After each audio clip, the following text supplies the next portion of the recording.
Hello everyone, welcome back to Desert Fresh Aquatics. My name is Nate, and in today's video we are going to be discussing the top 5 beginner aquarium mistakes to avoid. All 5 of these mistakes are ones that I've personally made so that you don't have to. Let's go ahead and jump into it.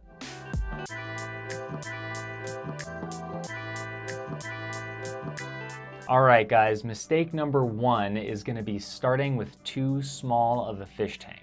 Now, people who have never owned fish before could definitely be forgiven for thinking that a smaller fish tank would be a lot easier to take care of than a larger one. However, any seasoned aquarium hobbyist out there will tell you that having a larger volume of water is actually better and easier to take care of. The reason for that is because a larger volume of water is much easier to maintain water parameters. If you have a very small volume of water in a very small fish tank, it's actually really difficult to keep your pH and your nitrates and all of your other water parameters, water hardness. It's very difficult to keep those stable. You're a lot more prone to wide pH swings or sudden falls or rises in your water's hardness. A smaller volume of water is also a lot more prone to ammonia and nitrate buildup, which can lead to poisoned fish and a total ecological collapse of your tank. It's also much easier to avoid algae in a larger tank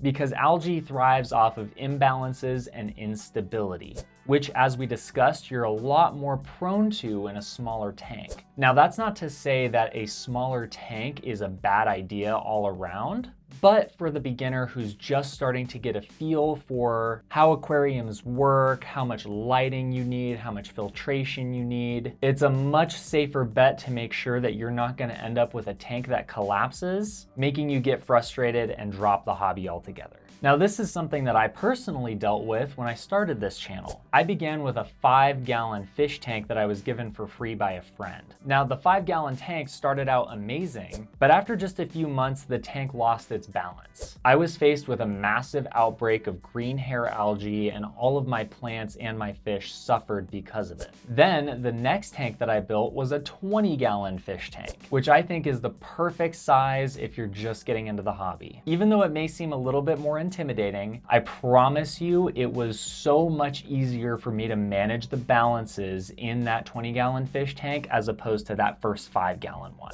If you really think that you want to get into the fish keeping hobby, then commit to getting a good sized tank. I promise you'll thank me later. But moving on to mistake number 2, which is going to be not finding a good local fish store. So you're thinking about getting into the hobby. The first step naturally, of course, is to go to your nearest big pet store, right? Wrong.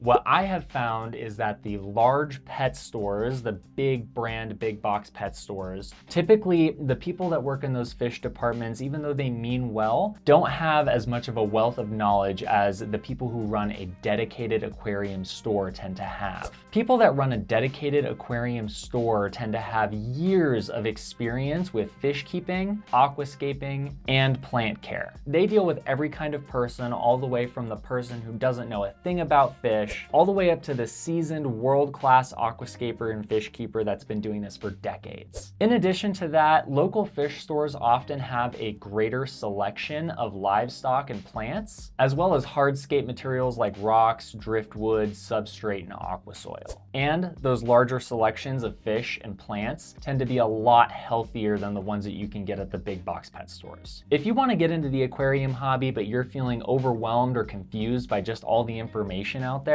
then you're doing the right thing by watching this video, which means that you're doing your research. But I can't stress just how much I recommend going and finding a good, reputable local fish store to get advice, materials, and livestock from. It'll make your whole entrance into the hobby that much simpler. All right, guys, and for mistake number 3, we have using artificial decor. And this kind of goes hand in hand with my last point. If you go into a local fish store, you're probably not going to find many of those painted artificial aquarium decorations like treasure chests and skeletons and the SpongeBob pineapple. However, if you do go to one of those big box pet stores, that's pretty much all you'll find. Another great reason to go visit your local fish store. Aside from the purely aesthetic differences between a naturalistic nature aquarium and a more artificial aquarium with that kind of tacky artificial decor, having an aquarium with rocks, driftwood, and most importantly, live plants will make it so much easier when it comes to tank maintenance and keeping your fish alive and healthy. Not only does that help mimic the fish's natural habitat better, but live plants specifically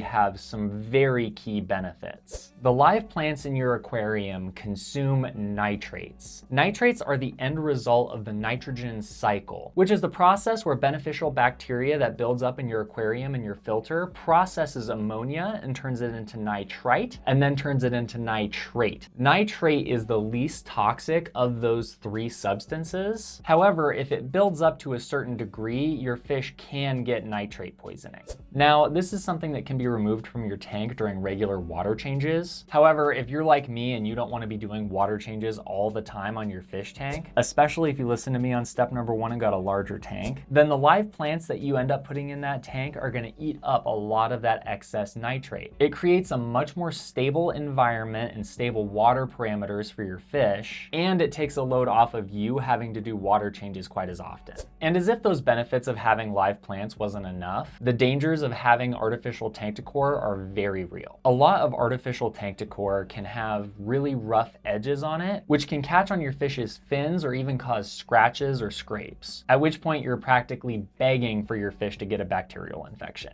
There are even some types of cheap artificial aquarium decor that use lead in their paint, which leaches into the water and poisons your fish slowly over time. Not a good way to go if you ask me. So if you want to take my advice, make your life a little bit easier, skip the artificial aquarium decor. As cute as that little SpongeBob pineapple is, I promise you your fish will thank you for having real live plants, rocks, and driftwood. And moving on to number 4 of beginner aquarium mistakes to avoid, we have getting an aquarium as a decoration. As an aquarium hobbyist, I love to share the joys of aquascaping and fish keeping with as many people as I can, in hopes that it'll bring you the same happiness and fulfillment that it brings me. However, if you're watching this video because you thought, hey, you know what, I have that empty end table or that spot on my countertop, I think a fish tank would be a really cool decoration to put there, then maybe this hobby isn't for you. Now, before you click away, let me explain. A couple of years ago, I was walking past one of those big box pet stores and I saw it and thought, I would really love to have a goldfish tank again, which I haven't had since I was just a kid. And I was this close to walking in there with no plan and no research done and setting myself up for failure. All this time later, I'm so incredibly thankful that I decided not to go into that store that day. Because if I hadn't done extensive research on the hobby and what it takes to be a good, responsible, and ethical fish keeper, whatever poor fish I bought that day would have had a very bad time. It's very easy as a beginner to think that the fish tank hobby can't be that difficult. I mean, after all, what do fish need besides a bowl full of water and food occasionally? Well, the answer to that is a lot. They need a lot. And what I've discovered ever since truly getting into the hobby is that the true joy of it isn't found in just having a nice, cool little decoration in your corner. It's in the process of creating, stabilizing, balancing, and nurturing this fish tank into a healthy ecosystem that you made. When you build a nature aquarium from scratch, I can't even begin to describe the amount of pride and satisfaction that you feel watching it thrive. For me personally, that has been the most rewarding part of this hobby by far. But fish tanks, they take a lot of work, and there's no denying that. Now, there's a lot of different things that you can do to make it a little bit easier on yourself, such as the live plants and such that we discussed, but there is never going to be a fish tank where you have to do nothing at all. Even if you build a tank in the most meticulous and low maintenance way, you are still gonna have to do more work than you probably think you'll have to. Maintaining a fish tank and keeping it healthy involves water changes, monitoring the light, monitoring the plant growth, trimming your plants, occasional filter cleanings, and making sure that your fish don't get sick. And that can be a lot for some people to handle, which is okay. But if you're watching this video, you're clearly interested in the aquarium hobby, and I just wanna make sure that you know what you're signing up for. But the last thing that I'll say about it is that the amount of joy and satisfaction and pride that you'll have after creating a healthy tank far outweighs any of the drawbacks with all of that maintenance. tastes. In fact, once you get to a certain point, you even find joy in that regular maintenance work that you have to do. I have a blast doing water changes, don't judge me. All right, guys, moving on to our fifth and final beginner aquarium mistake to avoid. We have, in my opinion, one of the biggest and most common beginner aquarium mistakes, which is overfeeding.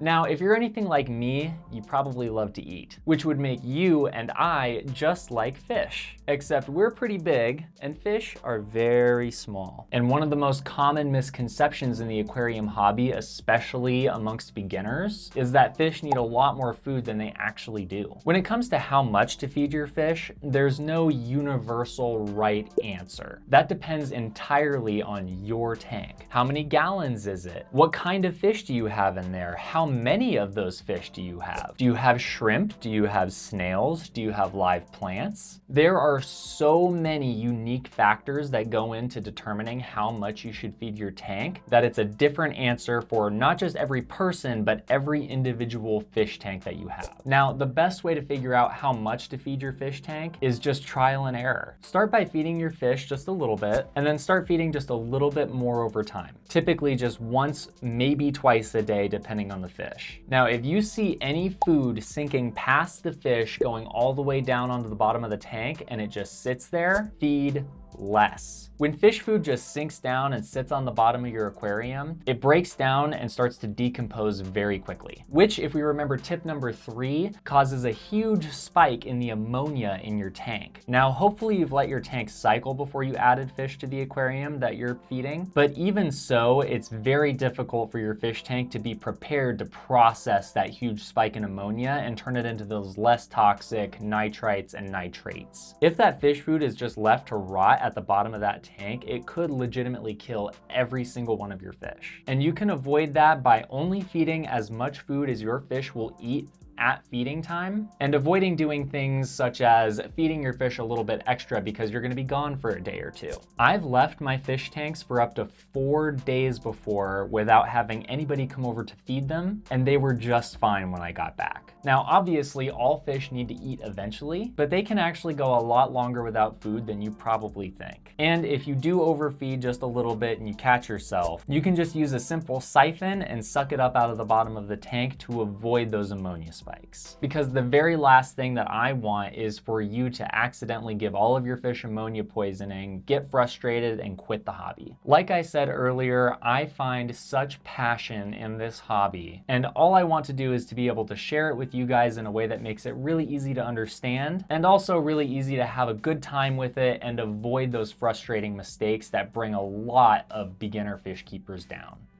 Well guys, this has been 5 aquarium beginner mistakes to avoid that I've personally made so that you don't have to. If you guys enjoyed the video, please leave a like and subscribe. I can't even begin to explain how much it helps out my channel. And if you guys want to see a follow-up video with 5 beginner tips on how to start a successful aquarium, go ahead and let me know in the comments down below. But until next time, this has been Desert Fresh Aquatics, and thank you for watching.